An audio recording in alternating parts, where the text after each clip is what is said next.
Assalamualaikum warahmatullahi wabarakatuh. Nama saya Bu Kandriah, guru SMA 2 Batang, sebagai guru mata pelajaran pendidikan Pancasila. Assalamualaikum warahmatullahi wabarakatuh.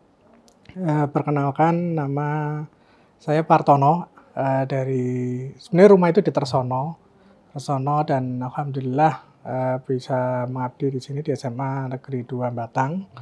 Dan jabatan saya di sini guru mapel matematika, Pak.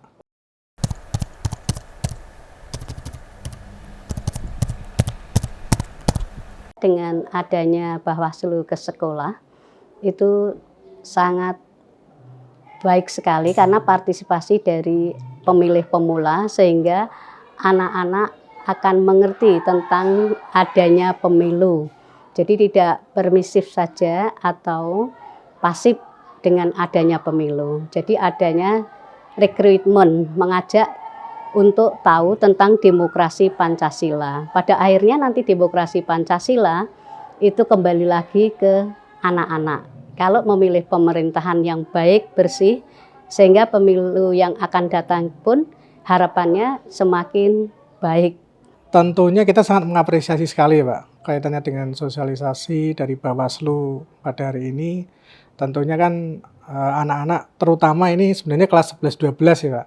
Artinya mereka kebetulan kan pemilih-pemilih pemula untuk tahun mungkin besok.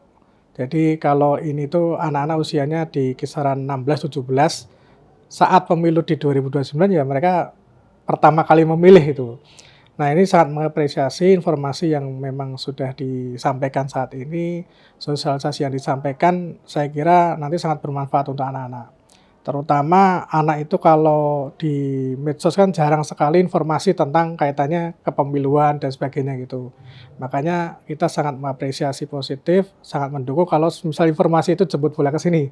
Jadi senang sekali malah ini termasuk Bapak Ibu guru PPKN itu sangat terbantu sekali kaitannya dengan informasi-informasi seperti ini. Itu ya harapannya anak-anak dapat menangkap ini dengan baik. Jadi informasi awal ini sebagai modal kalau ternyata mereka di 2029 menggunakan hak pilihnya nanti.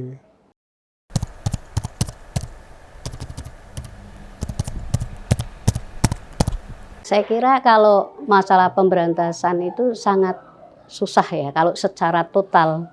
Tetapi kita berusaha untuk baik dan mengajak kepada masyarakat supaya mengerti, karena biaya dalam pemilu sendiri itu mahal sekali. Dan harapannya nanti kalau kita itu berpartisipasi, mengerti tentang artinya politik uang, kita akan sedikit demi sedikit nanti kita akan memberantasnya. Tapi kalau secara total itu rasanya susah sekali. Ya, terkait dengan politik uang ya. Ya, sebenarnya kembali ke sumber daya manusianya, SDM-nya. Jadi pemimpin yang bagus itu akan dihasilkan dari proses yang bagus sebenarnya.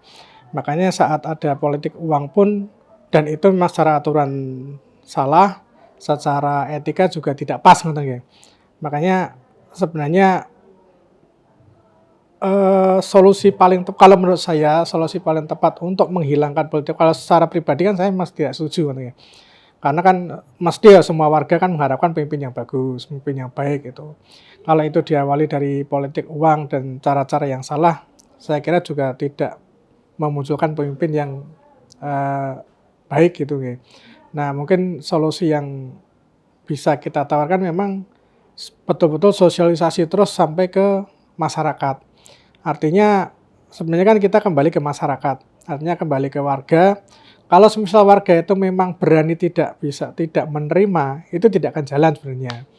Yang menjadi itu bisa terus dan siklus itu berjalan terus karena kita itu terbiasa dikasih, terbiasa diberi, terbiasa dikasih gitu. Bahkan kadang-kadang masyarakat itu ada warga yang kok nyoblos kok anak amplopnya, kadang-kadang tanya gitu. Karena kan kebetulan kan, ya saya pribadi kan terlibat di beberapa kepemiluan, termasuk di penyelenggara di desa ataupun kecamatan. Itu kadang-kadang kan malah ada warga yang malah langsung tanya saat mengirimkan undangan gitu, kok enggak ada amplopnya, kok enggak ada, padahal itu panitia, padahal itu KPPS yang ngirimkan undangan, tapi malah ada warga yang iki rung ono amplopnya Kak, tapi wis entuk undangan kan itu. Itu kan berarti kan dari warganya sendiri sebenarnya. Kalau sebenarnya warganya itu memang diedukasi terus-menerus untuk bisa menolak hal itu, saya kira itu bisa mengurangi.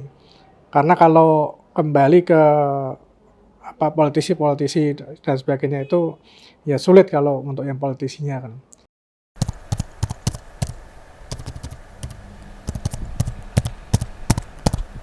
Kalau harapan saya dalam pemilu yang akan datang, manajemennya secara terbuka itu bisa masyarakat tahu, karena ada revisi nanti sampai tahun 2026.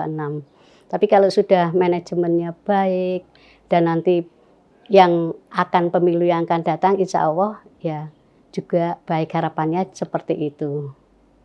Mungkin kalau untuk pelaksanaan di pemilu sebenarnya keterlibatan masyarakat, Pak.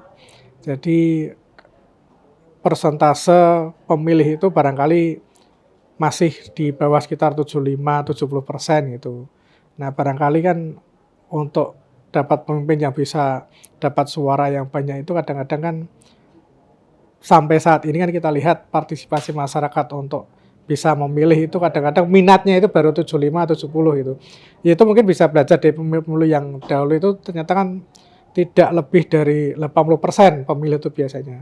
Dan bahkan kadang kan di KPU atau penyelenggara kan kalau misal sudah 75% ya sudah oke gitu. Lah itu mungkin dinaikkan ke partisipasi dari pemilih itu. Yaitu mungkin dengan sosialisasi barangkali. Artinya panitia di level bawah entah itu penyelenggara di desa atau kecamatan lah itu yang berperan penting untuk sosialisasi ke masyarakat untuk bisa memilih gitu. Biasanya kan masyarakat mau memilih saat itu ada yang tadi yang saya sebutkan tadi berangkat, kalau udah ada itu udah berangkat, itu kan itu mungkin salah satu faktornya.